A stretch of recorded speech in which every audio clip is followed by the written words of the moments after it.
기분 좋은 소식입니다. 우리 축구대표팀이 어젯밤 월드컵 3차 예선에서 오만을 3대1로 꺾고 첫 승을 거뒀습니다. 역시 승리의 주역은 주장 손흥민 선수였는데요. 영상으로 만나보시죠.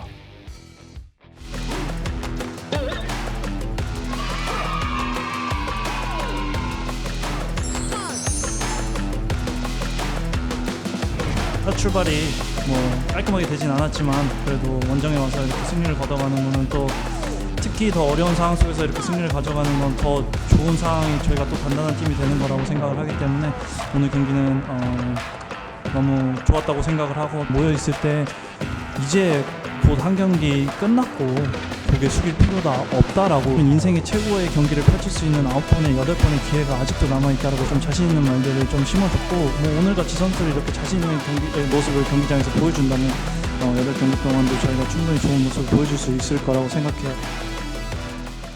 안주정 기자님, 팔레스타인 경기에 실망한 축구 팬들 굉장히 많았는데 어쨌든 첫 승을 거뒀습니다. 네. 역시 손흥민 선수의 활약이 컸더라고요.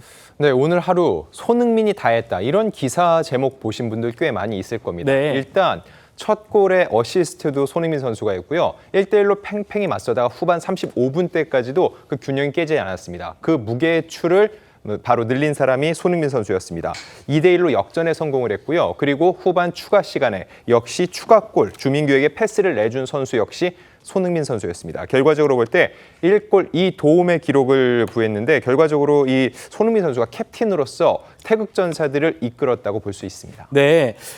그런데요, 경기 결과와 관계없이 우리 정승현 선수가 만든 실점 때문에 좀 논란이 있습니다. 어떤 거냐면 우리 누리꾼 중에 일부가 이 정승현 선수의 아내의 SNS의 계정에 찾아가서 악플 달고 그랬더라고요.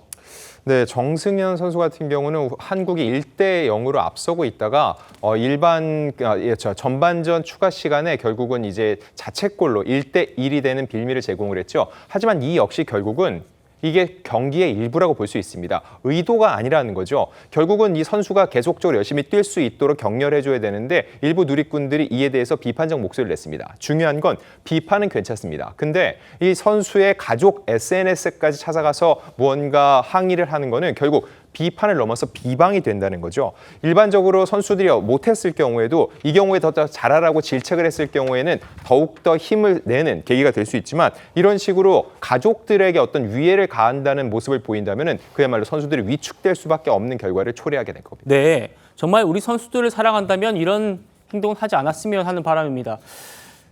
우리 선수들의 이런 활약 덕분에 경기는 승리했지만요. 홍명보 감독의 색깔이 아직까지는 보이질 않는다. 그리고 여전히 스타 선수들의 그 개인 능력에 의존한다. 이런 지적들도 분명히 나오고 있습니다. 월드컵 4강 주역이죠. 이천수 선수도 이 홍명보 후보를 굉장히 날카롭게 비판했더라고요. 들어보시죠. 됐다. 때려. 황희찬 슛. 골! 자, 내가 뭐랬어? 저 희찬이 뛰기라 그랬잖아. 아시아에서 희찬이라고. 축구가 뭐야? 푹전해야지. 이렇게. 손흥민이 저기까지 내려가 있어. 지금 불안불안하다. 지금. 왜 내려가냐고. 우리가 센데. 영민아. 손흥민. 야, 강인이야 손흥민. 그래, 선수 갖고 하는 거야. 둘이 한 거잖아 지금. 아직까지 그런 색깔이 나오지 않고 있고, 대체적으로 우리가 골 넣고 이기고 있을 때 수비가 많이 쳐져 있으면서 우리가 어렵게 만든, 그게 어때 지시였는지 아니면 선수들이 힘들어 내려갔는지는 정확히 모르겠지만 일단은 우리가 원정이어서 우리 진영으로 많이 쳐져 내려가면 그만큼 당한다. 그거는 이제 어떻게 또 우리가 숙제로 풀어야 될 거고. 이천수 선수 얘기도 그렇고요. 아까 안 기자님 말씀대로 오늘 헤드라인도 다 손흥민이 다 했다라는 반응이었습니다. 홍명보 감독에 대한 부정적인 여론이 아직도 상당한 것 같습니다. 네, 말에 뼈가 있다고 그러죠. 이천수 전 선수가 본인이 이제 골을 넣어서 기쁠 때 이런 얘기를 합니다. 그래, 선수 갖고 하는 거야. 둘이 한 거잖아. 결과적으로 볼 때 세트피스의 실종을 꼬집은 겁니다. 실제로 중원 압박도 안 됐고 전반적으로 전략 전술에 의해서 골을 넣었다는 느낌을 받을 수가 없었다는 거죠. 그러다 보니까는 손흥민 원맨쇼다. 홍명보호가 아니라 손흥민호로 불러야 된다는 목소리가 나오는데 여기서 또 하나 귀담아 드려야 될 게 바로 패장이죠. 오만 대표팀 감독의 인터뷰였습니다. 이런 얘기를 했습니다. 네. 매우 훌륭한 선수가 많은 한국 팀이다. 다양한 포지션의 스타 선수들을 보유하고 있다. 아시아를 넘어 세계적인 최고의 팀이다라고 얘기했는데 분명 한국을 이렇게 칭찬하려는데 전부 다 선수들에 대한 얘기만 하고 있습니다. 결과적으로 볼 때는 이 선수의 질에서 자기들이 밀렸다는 얘기를 우회적으로 돌려서 말할 수 있고 이 얘기를 듣고 실제로 지금 유튜브 상에도 관련 인터뷰가 올라가 있는데 네티즌의 댓글 반응을 보더라도 이 감독의 말 안에 지금 한국에 어떤 문제가 있는지 정확히 짚고 있다는 지적이 적지 않습니다. 그렇군요. 손흥민 원맨쇼다. 홍명보 호가 아니라 손흥민 호로 바꿔야 한다. 이건 홍명보 감독이 잘한 게 아니다. 이렇게 지금 네티즌들의 반응은 싸늘합니다. 자, 그런 상황에서 국민의힘 진종호 의원이요. 홍명보 감독의 선임 과정에 내부 제보를 받았다라고 밝혔습니다. 들어보시죠.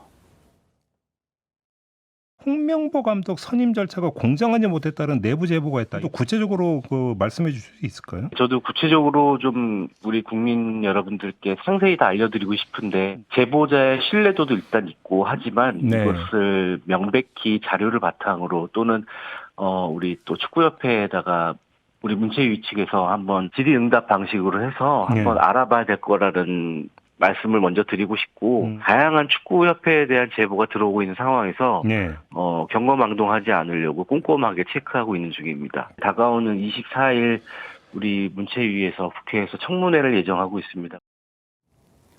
안 기자님, 지금 24일 국회에 홍명보 감독이 나오게 돼 있죠. 네, 맞습니다. 일단 진유형 같은 경우는 체육계 비리 국민제보센터를 운영하고 있는데 여기를 통해서 여러 가지 제보를 받고 있다는 겁니다. 그리고 일반적인 제보가 아니라 꽤 신빙성 있는 제보라고 얘기를 하고 있고요. 다만 경거망동하지 않겠다는 얘기가 굉장히 중요합니다. 왜냐하면 확인되지 않은 이슈로 괜히 지금도 불안정한 대표팀을 더욱더 흔들 수 있는 결과를 초래할 수 있기 때문이죠. 그렇기 때문에 자료와 증거를 바탕으로 해서 24일 청문회에서 문제 제기를 하려고 한다고 하는데 중요한 건 증인도 있다고 하기 때문에 이 증인이 과연 출석할지 여부도 굉장히 중요할 것 같고요. 안 그래도 최근에 이 배드민턴 협회 관련해서 여러 문제가 제기가 됐고 문체부에서 자체 조사를 해보니까 실제로 몇몇 문제가 불거져서 어제 전해드렸었는데 이런 이슈들이 있기 때문에 최근 이 체육계에 대한 얘기에 대해서 더욱더 주의 깊게 대중들도 지켜볼 것으로 보입니다. 알겠습니다.